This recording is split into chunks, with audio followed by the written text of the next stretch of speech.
Sinbad की यात्रा। एक बार की बात है, सिंदबाद अपने कुछ साथियों के साथ समुद्री यात्रा पर निकला। जहाज पर उसने बहुत सारा माल रखवा लिया। मार्ग में बंदरगाहों पर माल बेचते बेचते वे एक टापू पर पहुंचे।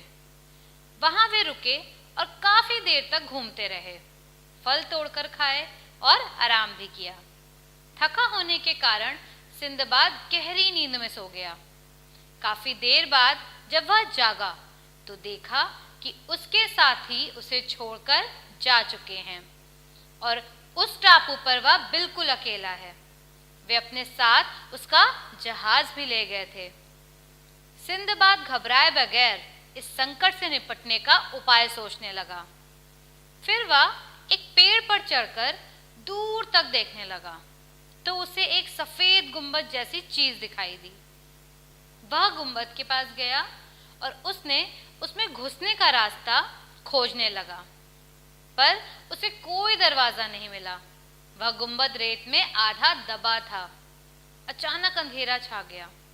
उसने देखा एक विशालकाय पक्षी आकर उस गुंबद पर बैठ गया है। दरअसल वह उस पक्षी का अंडा था। सिंदबाद ने अपने आप को उस पक्षी के विशाल पंजों से बांध दिया। सुबह वह उस पक्षी के साथ उड़ गया।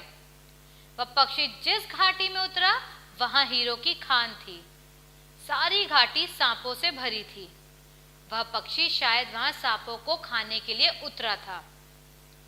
सिंदबाद अपने को पक्षी के पंजों से छुड़ाकर एक पेड़ पर चढ़ गया।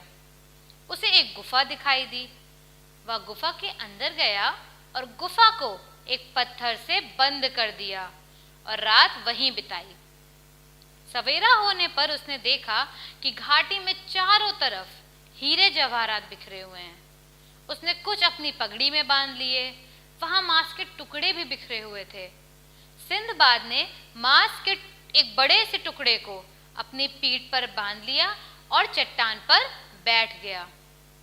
थोड़ी देर में एक विशालकाय पक्षी आया और उसे उठाकर एक पहाड़ की चोटी पर ले गया।